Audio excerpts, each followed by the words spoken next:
Right. So, onto this, I guess, sort of a new section Andrew's Horror Education, which I haven't got a witty title for yet. Yeah, needs a better name. Have you got one? No. Andrew's Horror Education it is. That's a terrible name. Fine. The Texas Andrew Massacre. Also dreadful. I mean, I suppose that goes in the theme of Oh, yeah. That's what I was trying to 12 do. Andrew Men. 12 Andrew Men was fantastic. And when we get to Lawrence of Arabia, you're going to love that part. I bet you can't guess what it is. Yeah, so I watched Texas Chain Saw Massacre. For those who don't know, who may be new listeners, last week we were discussing how Andrew has basically seen no horror films at all. Except for like 3. I've seen, like 3. That's quite a fair assumption. So as a parallel series to our Andrew's film education, which we'll hopefully be getting back to once Andrew watches Lawrence of Arabia, Yep. we're doing Andrew's Horror Education, where we focus specifically on horror films. Specifically ones I think Andy might like after having seen Midsummer, which he now can't stop going on about. I mean, okay. I'm glad you like Midsummer. I do like it. It was so weird because when I first watched it, I was like, no, I don't like this. And now I'm like, yes, this film is great. Yeah. So, Texas Chain Saw Massacre. It was okay. I think I didn't like it as much as... I don't know. I didn't know if I would like it or not. But basically, I didn't really like it. I thought it was okay. Like, I didn't hate it. I can see its merits. There are a few problems I had with it, and I will divulge into them. It's Texas Chain Saw Massacre, 1974? 4, yeah. Yeah. It's about 5 youths. Look how old you sound. But I mean, that's what it says. 5 youths. Those damned youths. I mean, one of them looks about 40 years old. He also, I think, I can't remember his name in it, but he looks like the most stereotypical 70s man in existence. Who's got like the paisley shirt and the flared jeans and it's like chest hair and afro. And it just looks amazing. So yeah, the 5 youths are going across Texas in a camper van. One of them's in a wheelchair. They pick up a hitchhiker who's crazy and cuts himself and the dude in the wheelchair, and then he smears blood all over their van, and then they go to this house and it's spooky, and then they all get killed. Excellent. What a fantastic reading. I mean, that's pretty much it, isn't it? Yeah, I mean, it's not Shakespeare. So I think my main problem with it was, I mean, spoilers, this is just big spoilers. We said that before, didn't we? Anyway. Well, if you haven't seen it and care, there are spoiler links on YouTube now, and Spotify you can just skip ahead by a chunk. A bit. Just go to the YouTube and look at the time codes, I don't know. Oh, yeah. We need to work out a proper system for that. Yeah. So my first problem with it was that, I don't know, you just don't get to know the characters. Like, barely at all before they all fucking die. Like, they die so quickly as well. Like, I was shocked about how quickly 4 out of the 5 main characters died. Well, it's quite a short film, isn't it? It's only like it is short film. 70, 80 minutes? Yeah, it was really short. I thought there was going to be another, half an hour on the end, and it just ends. The other thing is, of course, it was quite cheaply made. So, and of course, every minute of film costed that back then. So a lot of those sort of early exploitation films are quite short. Yeah. I mean, yeah, so you just don't get to know the characters. So when they all die, it's like, oh, okay. It's like you don't feel for any of them. I mean, eventually you do feel for Sally, who is the main character, the main girl. Eventually, but only because you've been with her for the whole film, 90% of which she is screaming, which is another one of my problems. What, she just screams non-stop? Yeah. Like, there's a bit where I love her reaction to things is to just jump out the fucking window. Like, I love that so much. Like, she does it twice, and it made me fucking burst out laughing both times, because I just didn't expect her. I was like, oh shit, she's cornered, and she just fucking jumps out the window. Strategy that works. Yeah, I know, it worked twice, so fair enough on her. But yeah, there was a bit, yeah. So the first time she jumps out the window, she lands, and Leatherface has to turn around, go all the way back down the house and through the door. And she's got like a good, I don't know, 90 seconds or whatever. Look And how if she- mundane you made that chase sound. Just like, now I've got to go downstairs and unlock the door. God, why'd you do that? yeah. Oh, But my if she- back's killing me with this chainsaw. If she'd just hidden, right, Leatherface probably wouldn't have found her and given up and gone back inside. But instead, she stands up, screams until he comes round the corner, then runs off screaming. And it's like, stop screaming for a second and you might be fine. Andy, have you seen a slasher film before? Yes, I know that's the whole point. But it's like, Jesus Christ, please, just stop screaming for 10 seconds. Pretty sure she only says about 4 words, and the rest of it is unintelligible screeching. Which is fine. Like, yeah, I get it. It's a slasher. Another problem I had with it is that it's so famous, and the iconography in that film is now so famous and so big and important that it's almost a caricature of itself. Yeah. So, it has this bit where he goes into the house and you see she, again, I can't remember any of the characters' names other than Sally and Leatherface, so this is great.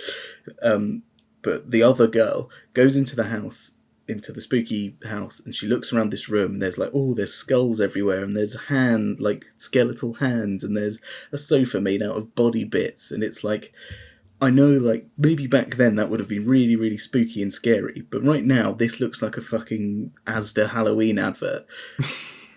And because obviously they can't get actual skulls and stuff, and you could say they just look fake, and it's like, this is so much of a caricature, because that is all of this, that iconography is so, indentured into our skulls as being Halloween and being all spooky, that I just couldn't get. It just looks like a Asda advert trying to sell you their Halloween merch. I think Asda should recut Texas Chainsaw Massacre for advertising. I mean, that'd be an interesting new bit of spice to add to things. Yeah. So I mean, I think you're right for the most part. It's been a little while since I've seen Texas, but I mean, I don't love it either, but I sort of respect it more than I enjoy it. Yeah. For me, it's in the same camp as Halloween, in that they're both 70s films and both so influential and pivotal to establishing modern horror that to watch them now, like you said, it seems so, because they're so protozoan in that genre, it seems like we've seen everything in them before, because they're that influential. But unfortunately, to go back and watch them, they don't have quite the same impact because everything seems so generic. Yeah. Which is a great Definitely. shame. It felt like that, yeah.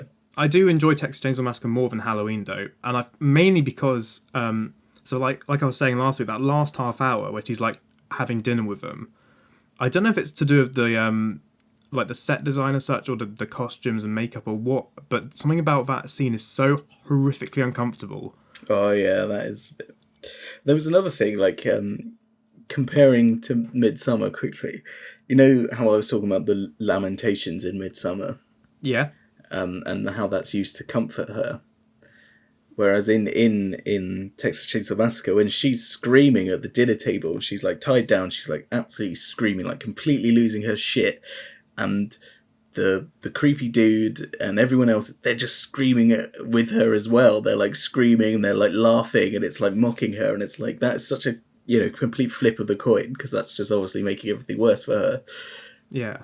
I was that's There's something interesting. about that scene that's so it's sort of, I don't know, it's something like at the the design of it seems so sort of so alien and so sort of unlike any, have you seen those pictures online of they're AI generated to make it look like you should recognize them, but there's no discernible object in the image?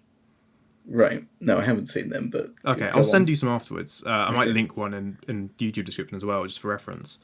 But it's sort of, but you look at it and you sort of get in this weird sort of mental panic, because it looks like you should be able to recognize something in this picture, but none of it looks like anything you've ever seen before, and your brain sort of goes into a bit of a frenzy.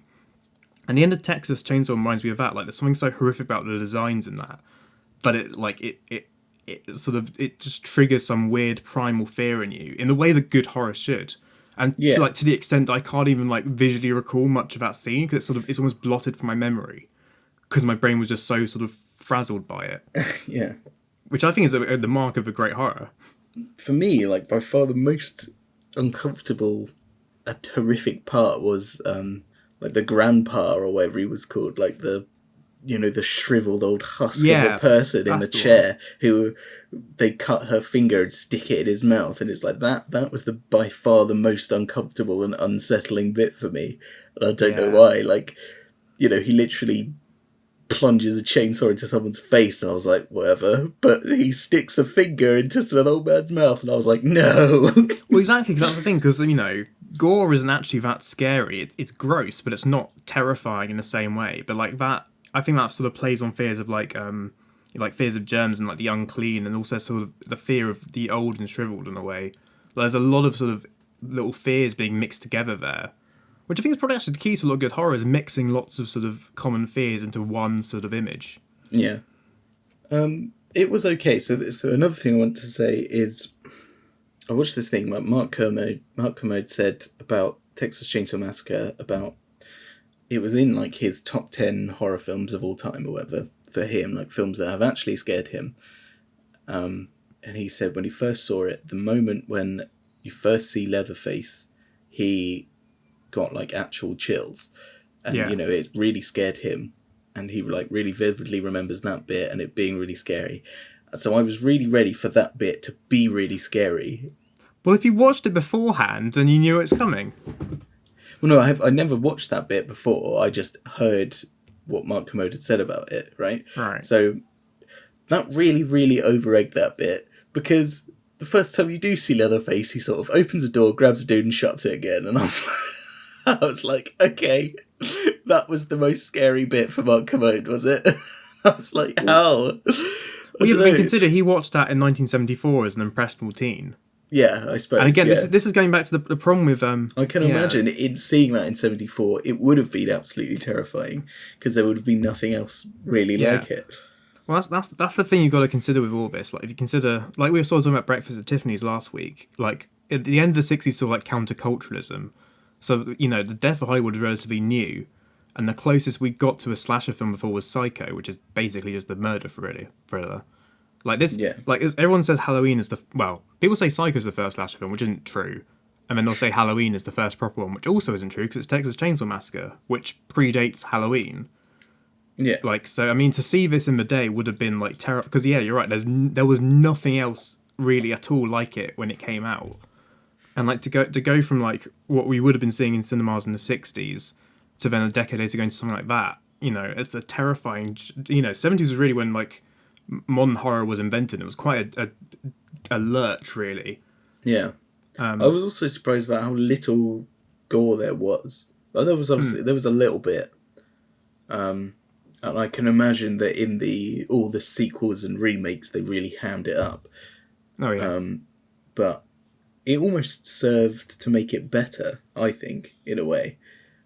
I also feel like it must have been budgetary constraints.